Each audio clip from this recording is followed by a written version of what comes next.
may gloves ka talaga kapag bubuksan mo tong Christmas yun. Sige, ganito na lang. Salita ng salita, hindi pa na nagre-record. Bawat sabit ay mag-wish. Unlimited wish.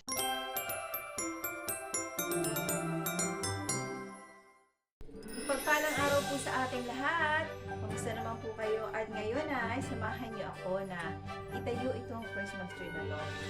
Itong Christmas tree na to ang kauna-unahang Christmas tree ko sa buong buhay ko. Kaya samahan niyo po ako at simulan na natin.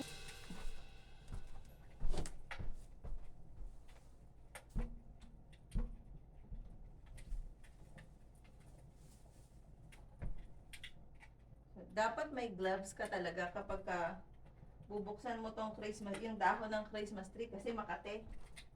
Ngayon, ang mangyayari, yung halaman ko na nandito palagi sa bintana, kailangan ko silang isipan ng bagong space kung saan ko sila ililipat.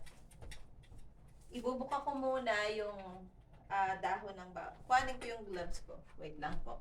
Ayan. Hindi na makati sa kamay. Simulan na natin!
Dati, hinuhuli ko siya. Pero this time, unahin ko na siyang ilagay.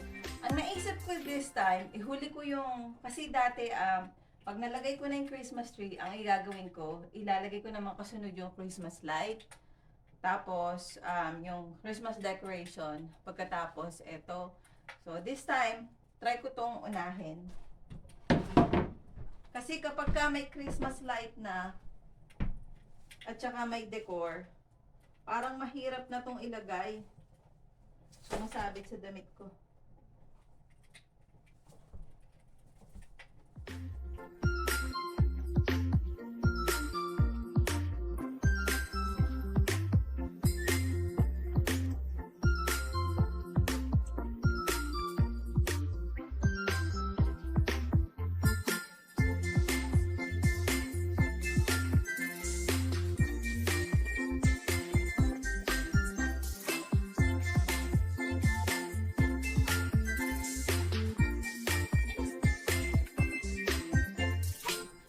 Ba, kapag naglalagay kayo ng decor, iniiba nyo ba siya every year?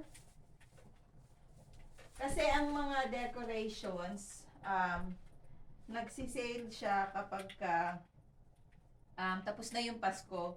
Kaya yun yung magandang panahon na bumili ng decoration. Yung isipin mo kung sa susunod na taon, ano bang itsura ng ide-decorate ko, yung ganon.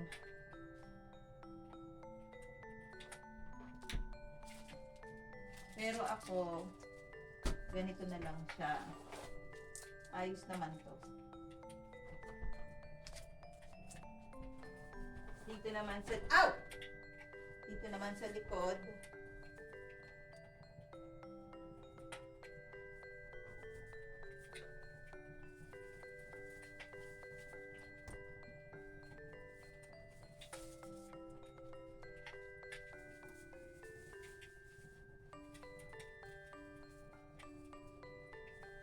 Siguro, next year, ibahin ko naman tong style ng parang ribbon na to. Yun siguro yung gagawin ko. Pero gusto ko, sumasama Sama sa damit ko. Saglit. Papalit ako. Yan. Ayos ba? Yung dito sa side, walang design. Ang hirap nito kung hindi pala nagre-record. Salita ng salita, hindi pala nagre-record. So, dito naman, sa gilid, tapos mamaya, sa may likod.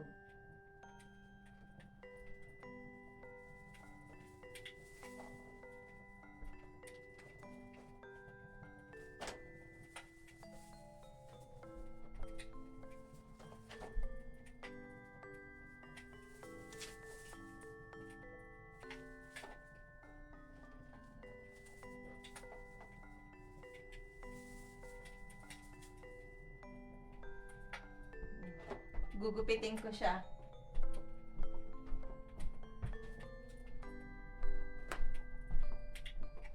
So, kaya ito ang kauna-unahan kong Christmas tree kasi nung aking kabataan ay talaga namang napakahirap ng buhay namin.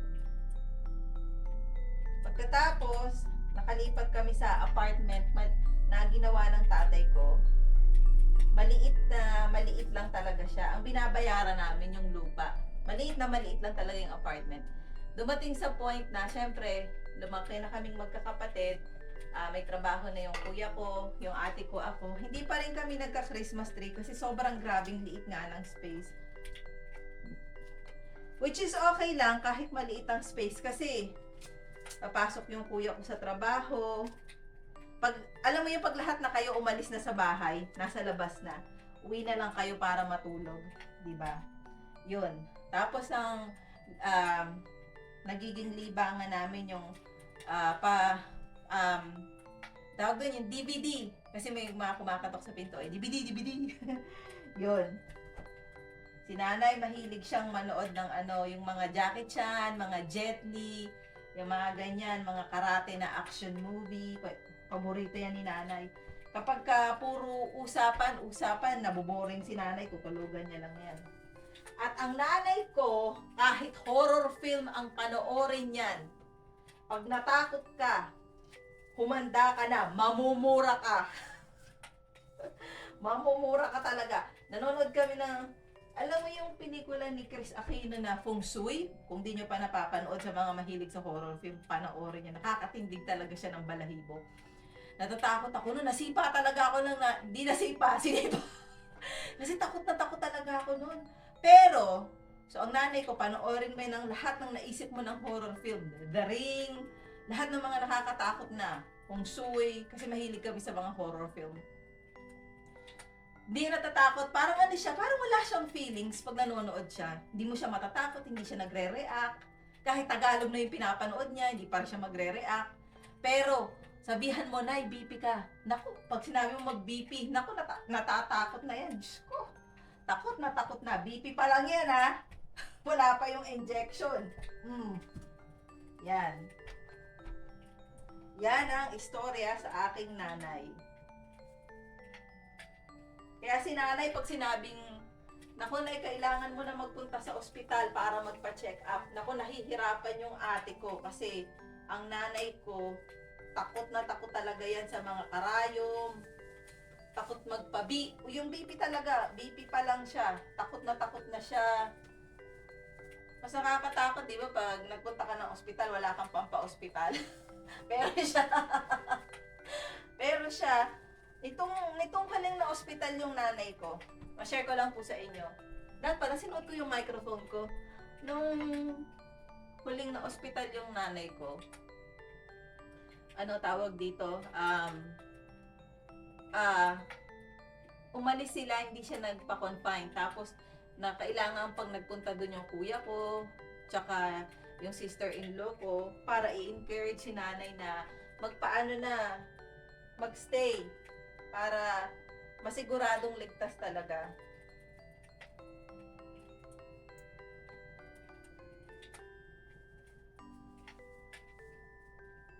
Ito naman tatay ko, Literal talaga, sobrang grabing sipag. Masipag na masipag talaga siya. Masipag siya maghanap buhay.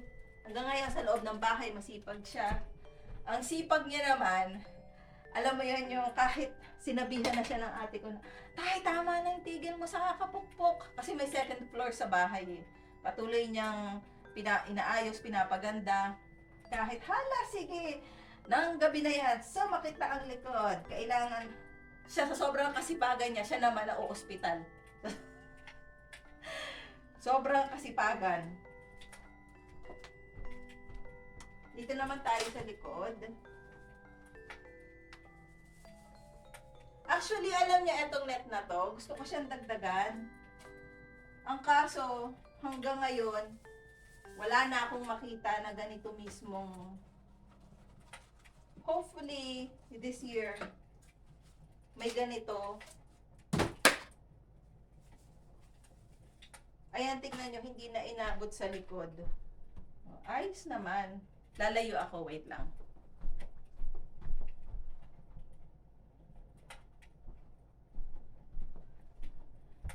So ngayon, ang next step ko ay, dahil iibahin ko nga kung paano ko siya ginagawa, ang pinaka next step ko naman ngayon, itatry ko muna yung Christmas lights, ipa-plug ko siya kung gumagana pa ba. Kasi minsan ganun ang nangyayari, di ba, kapag matagal na siyang nasa storage. Kapag pinlug mo, yung iba parang walang ilaw. So bago ko siya ilagay dito, maganda munang itry ko siya.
At ayan na nga, na ilagay ko na to pagkatapos yung pinapaikot ko kanina, pagkatapos yung Christmas light.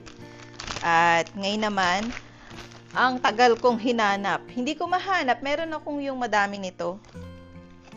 Hindi ko siya mahanap. At naalala ko rin na gamitin ang microphone ko.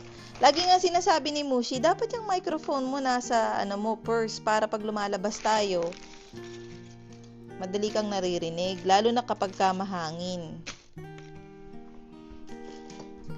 So, bawat sabit ay mag-wish. Unlimited wish. So, bawat isabit ay mag-wish. Mag-wish ka ng mag-wish. Alam nyo ba, kasalukuyan namin pinapanood ni Mushi yung Genie Make-A-Wish. Ang gwapo ni Kuya, grabe. Sino sa inyo ang mahilig sa K-drama? So, aaminin ko, dumating kami sa point na nung nanonood kami ng Reply 1989 ay na-addict kami noon sa K-drama. Kaya ang ginawa ko after noon, meron akong alarm clock. Pag nag-alarm na yung alarm clock ko, ibig sabihin kahit anong part siya, kahit super suspense pa siya ng part niya, hindi na kami after 10 minutes, hindi na kami magaganon.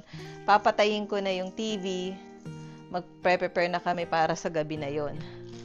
Nang sa ganon ay makatulog ng tama sa oras. 'Di ba?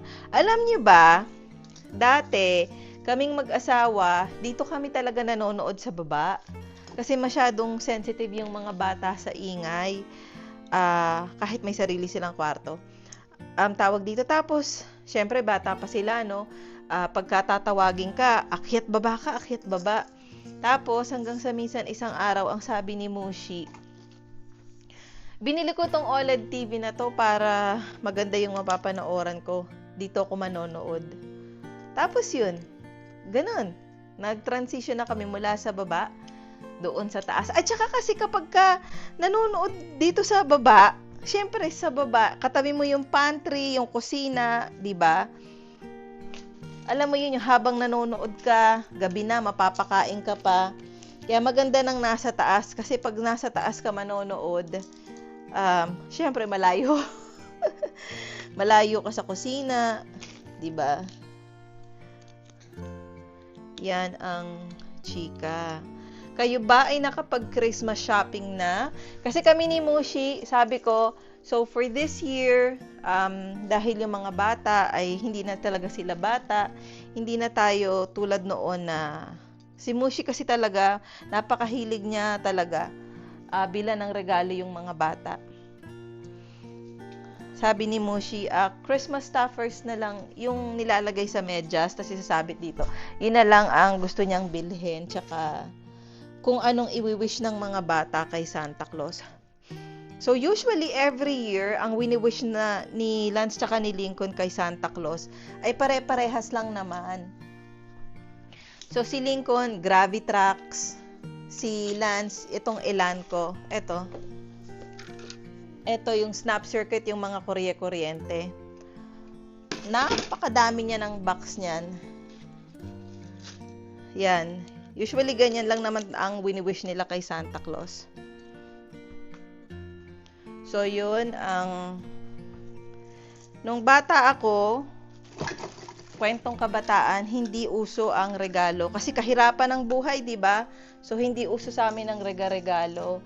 Pero napaniwala kami ng nanay ko na si Santa Claus ay totoo. Si Santa Claus naglalagay siya ng tawag dito, apple sa medyas. Sobrang grabing saya ko na noon kung alam nyo lang yung apple. Kasi sa kahirapan ng buhay noon, apple lang, masaya na talaga kami.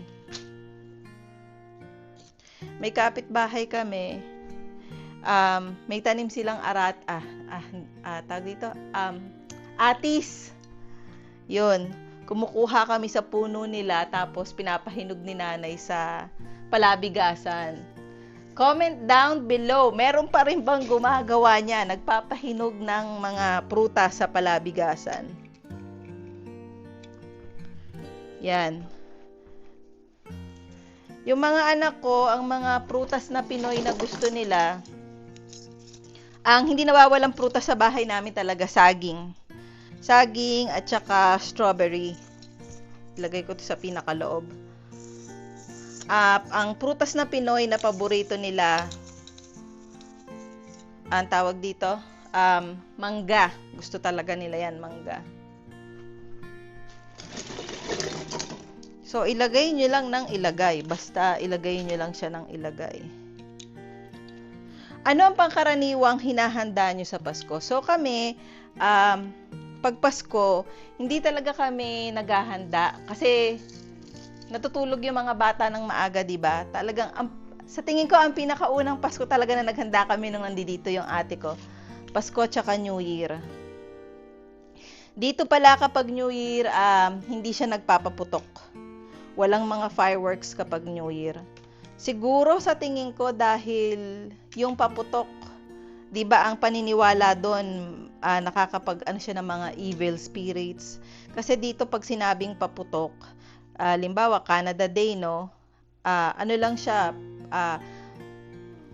ang sa Pilipinas, ang paniniwala natin, nakakapagtanggal siya ng bad spirits, yung mga ganon. Dito, kapag Canada Day, sa mga park, yung malalaking designated park talaga, ang naman nila, family gathering, kasama rin ng mga kaibigan, yung mga ganon. Tapos, bago mag-start, kasi sa gabi ang pagpapaputok, di ba? So, bago mag-start ang paputok, may mga face painting para sa mga bata, tapos, nandoon yung police car, yung ambulance para makita ng mga bata anong itsura ng police car, ng ambulance. Tapos may nagagawa ng mga balloon, may mga pahad chocolate, maraming mga activities sa hapon. Tapos yun, pagtungtong na pag nagdilim na, doon na mag-uumpisa yung fireworks. So more of a family activity ang fireworks dito. Gathering, family gathering, friends gathering. Ganon ang pagkakasimbolize dito ng fireworks. Yan. May plano ba kayong magpaputok this New Year? So anyways, mabalik tayo. Hindi ko matandaan kung anong hinanda ng ate ko ng Pasko, pero sabi niya, sa yung New Year, natatandaan ko, sabi niya, kailangan maghanda tayo. Nag-spaghetti yata siya nun, tapos bumili kami ng Popeye's chicken, tapos bumili kami ng pizza. Last year, nag-umpisa na ring parang 2 years na, nag-umpisa ng yung mga bata, nag-stay sila hanggang 12 a.m. Nag-celebrate. Share ko sa inyo kung paano mag-celebrate ang mother-in-law ko ng New Year. So, ang pag-celebrate, 'di ba sa Pilipinas, ang dami nating mga handa, madaming. Sa kanila naman, sa mother-in-law ko, pag celebrate niya ng New Year, magpe-prepare siya yung dining table kasi meron siyang may dining table sa kitchen, tapos may talagang designated room na dining area lang talaga siya. So, sa designated room na dining, yung room na yon talagang dining area lang. Ang ginagawa niya, nagpe-prepare siya ng plato sa asawa niya, sa kanya, sa amin ni Colin, kahit wala kami doon, kay Lance siya, kay Lincoln, tsaka sa isa pa nilang anak.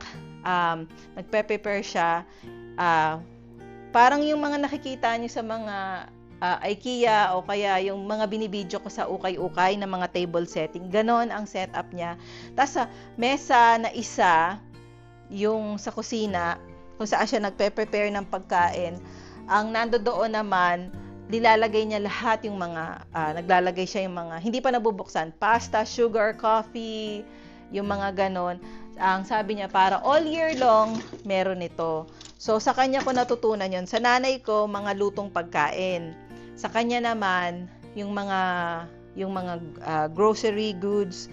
Tapos, nilalabas niya rin yung ice cream niya. Pag yung malapit na talaga yung 12:00, ilalagay niya doon. Ganon. So, every year, natutunan ko, ganun na rin ang ginagawa ko. Nagsiniset up ko yung table. Pagkatapos, maglalagay rin ako ng grocery. Eto pa lang, regalo sa akin to ng hipag ko. Etong sa Swarovski niya nabili. 2 to eh. Maganda siya. Alam niyo ba, nakakalungkot, wala nang The Bay. Wala nang The Bay. Ewan ko sa ibang parts ng Canada, pero dito sa amin, wala nang The Bay. Nagdikit-dikit na siya. Sabit ko na lang siya ng ganito. Yan. Nagdikit-dikit.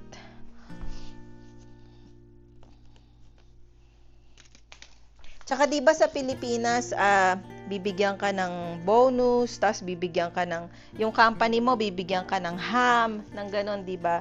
Dito, kapag Pasko, wala namang binibigay na pag-grocery yung mga kumpanya.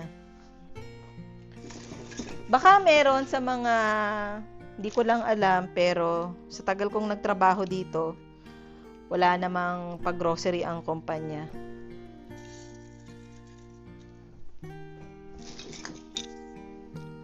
Ayan ang kwentong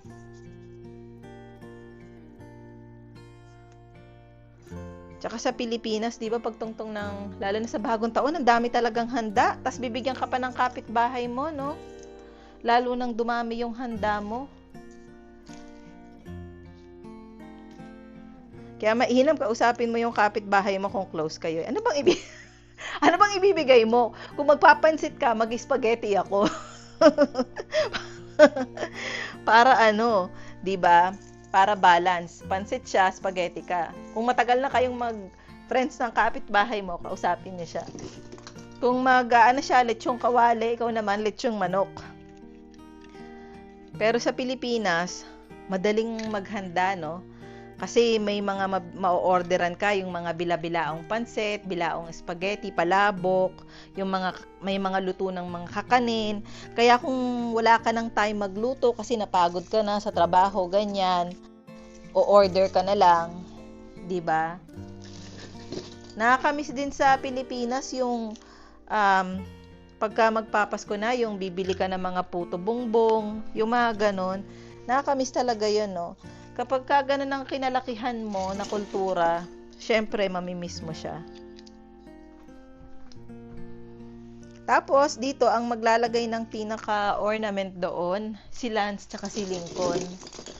Dalawa tong Christmas tree. Sabi ko sa sarili ko, last year, bibili ako ng malaking ano talaga. Alam nyo ba? Ay, pag yung assistant ko nga pala tulog. Si Cookie, tulog siya. Napagod siya. Ang layo kasi ng nilakad namin. Kasama niya yung best friend niya. Yung best friend niya na Beagle. Kung gusto niyong makita ang itsura ng best friend na Beagle ni Cookie, panoorin niyo po ang YouTube Shorts ni Cookie. Yan. Sana ngayong Pasko sa Pilipinas wala nang bagyo para wala nang mabaha, wala nang mapinsala, wala rin sanang dalangin natin sa Panginoon, no? Walang lindol, walang bagyo, mairaos natin tong Pasko na ang importante sama-sama ang pamilya at walang sakit, nasa ospital. Ang pinakamahalaga talaga sa lahat, magkasundo at walang sakit. So, siguro, kung feeling mo kahit siya ang may kasalanan, through process, magpatawad ka na rin. Madali lang siyang sabihin, di ba? Lalo na pagka yung sugat malalim na. Proseso naman siya eh. Ihiling mo, humingi ng tulong sa Panginoon na paglinawin ang pag-iisip. Di ba? Nasa panahon din, humihilom din, na tumutulong din ang panahon na humihilom. Huwag nating pabayaan na bitbitin natin yung bigat ng galit. Kasi para kang may backpack, di ba? Ang laman ng backpack mo, puro bato. Hindi mo kailangan yan. Kaya humiling tayo ng tulong sa Panginoon na bigyan din tayo lang linaw ng pag-iisip. At saka at the end of the day, sana natutunan ko to ng maaga, no? Kasi natutunan ko lang to dahil sa yung ko ng course na paano nga gumagana yung utak ng tao. Meron tayong amygdala, kaya tayo nagagalit, prefrontal cortex. Yung amygdala, kasing size lang siya ng liit ng grain ng rice, yung prefrontal cortex. At tinatakpan niya yung amygdala. Amygdala, siya ng fight, flight, freeze effect. Anyways, yun nga, hiling natin sa Panginoon na bigyan tayo ng linaw ng pag-iisip, na maka-move tayo na magpatawad. Kasi at the end of the day, hindi mo talaga makokontrol. Kasi meron tayong circle of control, di ba? Yung isang circle, sa loob nun, lahat, makokontrol natin. Tulad ng reaction natin, makokontrol natin siya. Diba? Aminado ko, napakabilis kong mag-react. Sabi nga ng ate ko sa akin pagka halimbawa, umalis ka kagad, kasi hindi mo naman kailangang mag-react agad eh. Yan sabi ni ate. Umalis ka, hindi mo kailangang mag-react sa mga bagay-bagay agad. Diba? Masyado tayong mabilis mag-react. Yung out of control naman natin, yun ngang panahon, hindi mo makokontrol kung babagyo ba, magiging mainit ang panahon, at higit sa lahat, kung ano yung iisipin ng ibang tao, anong gagawin ng ibang tao, hindi mo siya makokontrol. Kahit sa mga anak natin, di ba, hindi natin makontrol. Magagabayan lang natin, pero hindi mo siya makontrol. Parang puro pula yung nilagay ko dito. Di ba? Kaya, yun. Hindi natin makokontrol yung kung anong gagawin ng mga mahal natin sa buhay, pero pwede natin silang kausapin kung makakausap pa at ipagdasal. At the end of the day, ang makokontrol lang natin yung magiging reaction natin sa sitwasyon. Gaganda din naman ang sitwasyon. Maniwala lang tayo, gaganda yan. Pagising sa umaga, di ba? Start na natin. Panibagong pagising sa umaga, panibagong pag-asa. Sa tandaan natin yon, na hindi talaga natin makokontrol kung anong gagawin ng ibang tao, sasabihin ng ibang tao. Ang kaya mo lang kontrolin, yung magiging reaction mo. Kung papaano ka magre-react ka ba, lalayasan mo siya, di ba? Mapapractice din naman yan eh.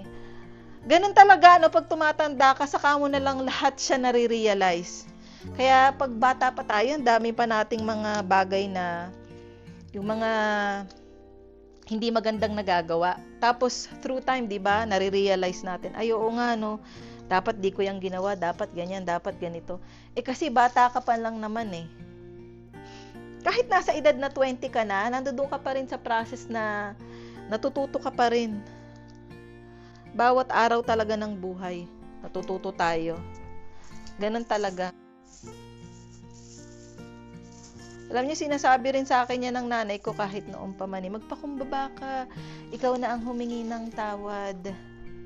Pagka mga lagi yung sinasabi ng nanay ko, ang nagpapakababa ay tinataas at ang nagpapakataas ay binababa.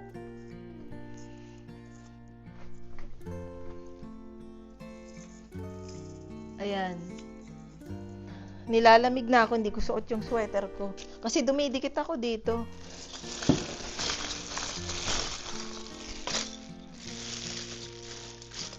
Kaya yun, alam mo yun, yung paulit-ulit mo sinasabi sa mga anak mo, minsan dumarating ka na sa point na na-frustrate ka na talaga. Yun nga, yung halimbawa, si Lance tsaka si Lincoln, di ba, trabaho naman ng mga batang magkakapatid, yung nagbubuskahan, relate ba kayo? Tapos maya-maya mag-aaway. Alam mo yun, bubuskahin minsan ni Lance si Lincoln, ganon din si Lincoln. Lalo na si Lincoln, ang dali niyang mag-react, sobra. Kaya gustong-gusto siyang binubuska ni Lance. Ang sinasabi ko lagi kay Lincoln, nasaktan ka ba? May masama bang nangyari sa'yo? Gumuho ba bahay natin? Pag ang sagot niya, no, no, no, no.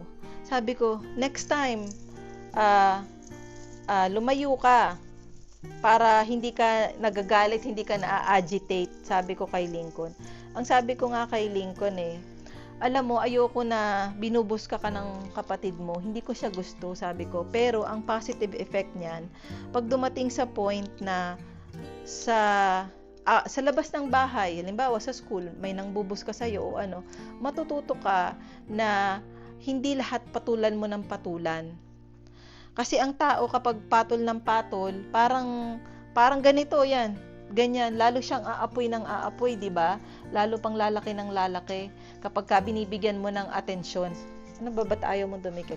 Pero kapag ka inignore mo na lang ng ignore, dadating sa point na yung tao na yun ay mapapagod na, hindi ka na aasarin. Kasi wala naman siyang nakukuhang reaction sa'yo, di ba? Sorry. Tignan natin to sa malayo. Ayun. At nilamig na ako. Nilamig na ako. So, yun ang kwento kay Lance at kay Lincoln. Lagi kong sinasabi na may paa ka, umalis ka na. Huwag kang anong tawag dito, masyadong mapagpatol. Inom ka ng tubig, punta ka sa kwarto mo, para paglaki mo, hindi man may nambubus ka sa'yo, may mga sitwasyon na kaya mong gawin na huwag mag-react agad. Makokontrol mo siya. Siyempre, bata pa siya, di ba? Maaano niya naman yan Darating naman ang panahon, makokontrol niya din yan. Mahirap talaga kapag ka bata ka pa, di ba? Tsaka, lagi kong sinasabi sa mga anak ko na wag nilang pabayaan na sinabi ko na nga ganito tapos ginawa pa nila. Kaya ang mangyayari, magkakaroon sila ng experience through hard way. Diba? Yan ang pinakamahirap sa lahat natuto ka through the hard way. Pero ganun talaga ang buhay. Ganyan talaga ang buhay ng tao. Kasama yan sa buhay ng tao. Ang bilis ng Pasko. Ang bilis ng panahon. Kaya ang bilis ko tumanda. Pasko na naman. Pero, ang bilis talaga ng Pasko. Hindi lang Pasko, yung pag-ikot ng araw, sa pakiramdam ko, napakabilis talaga niya. Parang nung nakaraan lang, takot ako na yung mga anak ko, magbabas na sila. Lagi kong tinatanong sa ate ko, naku, anong gagawin ko? Nakakatakot, baka pag nagalit si Lincoln, mag-zoom out sa bus driver. Yung alam mo yun, yung bigla na lang siyang aalis sa loob ng bus. Yung ganun. Tapos, o kaya naman dahil may first time kasi nila magka-cellphone eh. Dahil baka may cellphone na sila, gamitin nila ng gamitin yung cellphone. Pagkatapos, hindi na, nalagpasan na nila yung bababaan nila. Hindi sila nakababa dito sa tamang babaan. Sobrang takot na takot talaga ako. Tapos, yun, tiwala talaga sa Panginoon kasi may dahilan naman ng lahat eh. Yun, papasalamat naman ako. Hindi nila, umuwi sila ng bahay na yung cellphone, hindi talaga nagagamit. Alam ko siya kasi ang cellphone nila parehas na may yung family settings. 5 minutes lang pwede silang mag-internet. Tapos pwede silang tumawag kahit anong oras, walang oras yung pagtawag. Pero yung internet 5 minutes lang, uwi sila ng bahay, hindi nila nagagamit yung cellphone. Sabi ko sa bus, hindi kayo nagsi-cellphone. Sabi nila, bawal mag-cellphone sa bus. Pero yung mga ibang bata ay nagsi-cellphone pa rin. Yan.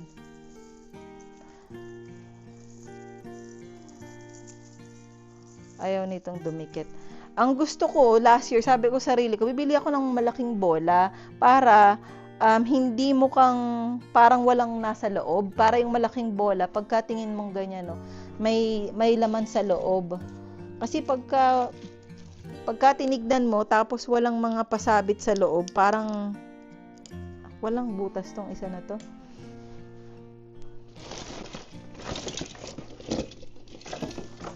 Maganda kapag hanggang loob may mga ano pa rin, decoration, para hindi siya nagmumukhang parang walang laman. Yan, pagka ganyan, no, may laman yung loob. Yan yung gusto ko. So, itong Christmas tree na to, tulad nga ng aking nabanggit, ang kauna-unahang Christmas tree sa buong buhay ko. Christmas tree pa namin to ni Mushi bago ko ipanganak pa yung mga bata. Hindi kasi kami nagkaanak agad. Kasi gusto ni Mushi kami lang muna. Si Lance tsaka si Lincoln, hindi sila planado. Pero parang pinlano siya ng asawa ko eh. Kasi parang ilang taon na wala pa rin kaming anak eh.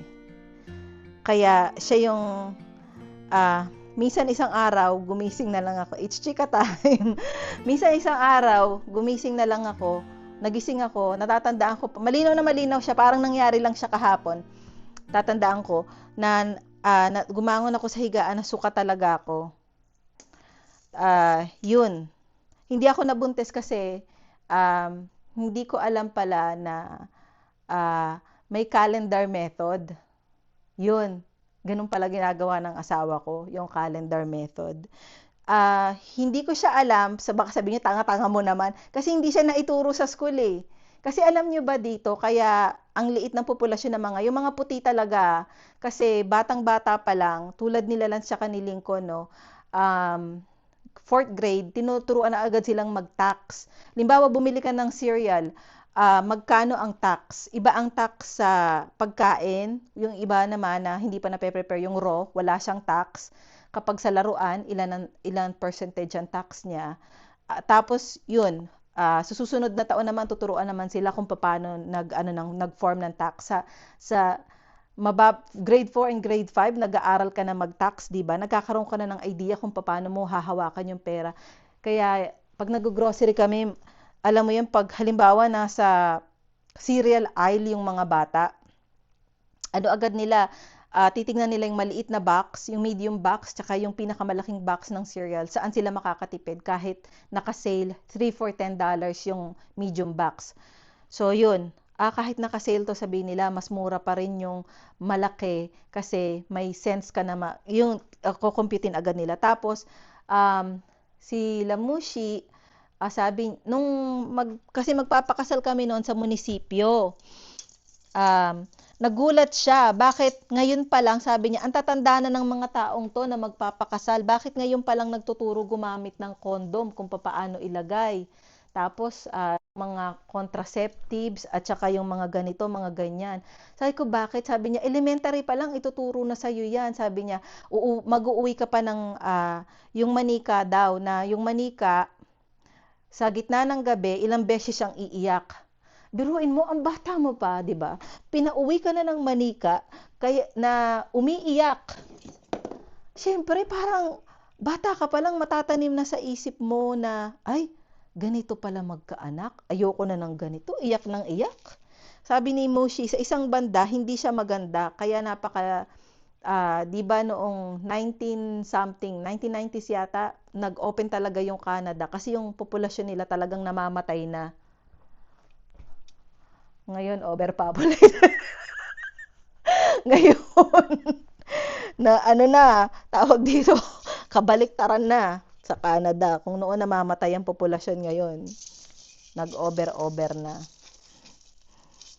Yun, nagulat siya bakit kung kailang ikakasal, doon pa lang nag-aaral ng mga condom, contraceptives, paano yung sa mga bata, sabi niya,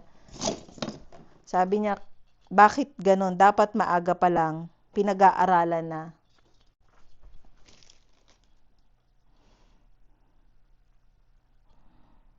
At saan pa natin to ilalagay? Sa likod, wala pang laman sa likod.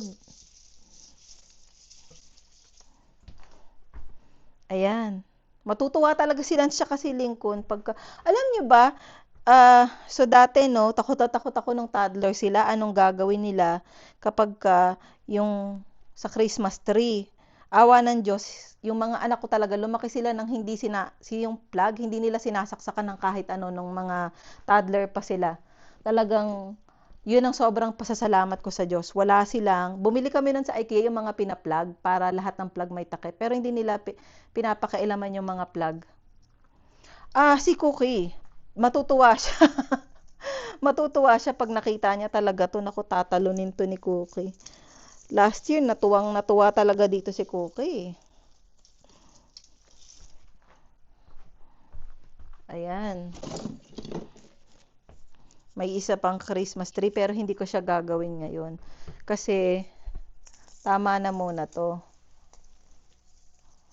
So, ngayon, this time, di ba nilagay ko muna to, nakita nyo? Next time, ang gagawin ko, lalagyan ko na muna siya agad-agad ng bola sa loob. Kasi ang nangyayari, ang hirap ipasok ng kamay ko dyan. Pagka ganito, kasi yung ribbon na net, nandito na sa loob eh. Ayan, maganda talaga kapag may bola sa loob. Hindi siya mukhang parang walang laman. Bibili ako ng yung marami pang ganito. Pero kulay puti naman, tsaka kulay blue. Para pag nasa loob siya, kitang-kita siya. 'Di ba? Ay, tanggal siya. Naku, natanggal. Etong bahay namin, ang binili namin to, may option to kung pwede mo lagyan ng fireplace. Hindi namin inano yung option. Kasi madadagdag siya sa i-maintain namin. Aw! Ang bahay, mentras tumatagal, dumadami na yung mga kailangan mong di ba? I-repair. Actually, nagsisi nga si Mushi kasi yung sidings ng bahay namin, hindi brick. Ang sabi niya, sana pala nung kinuha natin yung bahay, taas baba, yung siding ng bahay, brick lahat-lahat. Pero sa awa naman ng Diyos, wala namang problema sa siding ng bahay namin. Ilang taon na kaming nakatira dito. Parang ang hirap lumipat, no? Pag inisip mo, lilipat ka. Diyos ko, yung mga gamit mo, ang dami mong gamit na ililipat. O, kami lang siguro. Kasi isipin ko pa lang, may 3 arcade yung asawa ko eh. Yung 2 arcade, in-order niya hindi ko matandaan kung Japan o Hong Kong. Nanggaling pa sila doon. Arcade pa lang, isipin mo na, mahirap ilipat. Pero sa awa ng Diyos talaga, alam nyo, totoo yun, ang loob ng bahay mo ay kahit anong design, mapapalitan mo lahat, pwede mong palitan. Pero ang kapitbahay mo, ang neighborhood mo, kung may hindi magandang mangyari, ay hindi mo mapapalitan. Ikaw mismo ang kailangang lumipat. So, salamat naman sa Diyos at maayos tong neighborhood na nalipatan namin. Salamat talaga sa Diyos. Alam mo yan, makakatulog ka sa gabi ng maayos. Ay, Ewan ko ba kung parang lagyan ko pa ba tong ilalim kasi maaabot to ni Cookie. Tiwala lang. Tiwala lang kay Cookie ang kailangan.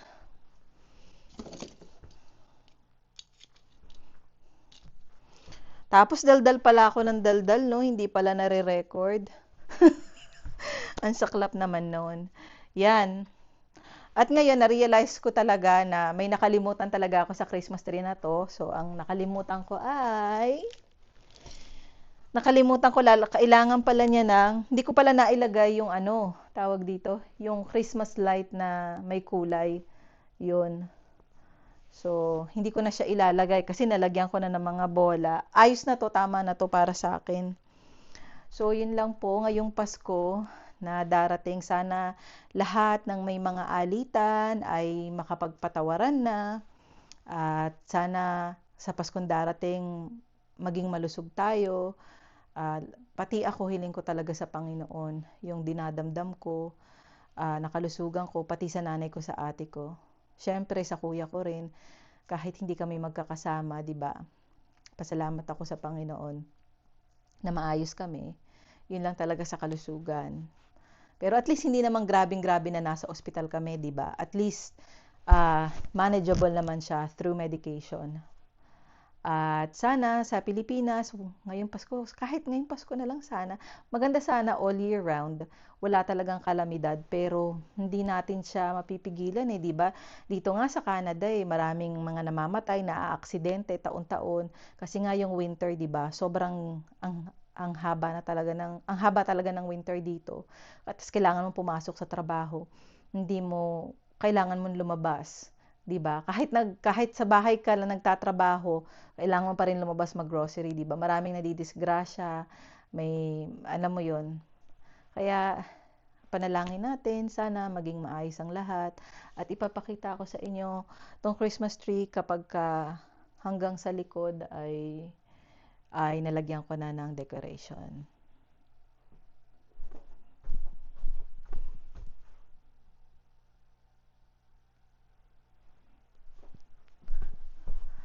Oops, may tanong pala ako sa inyo.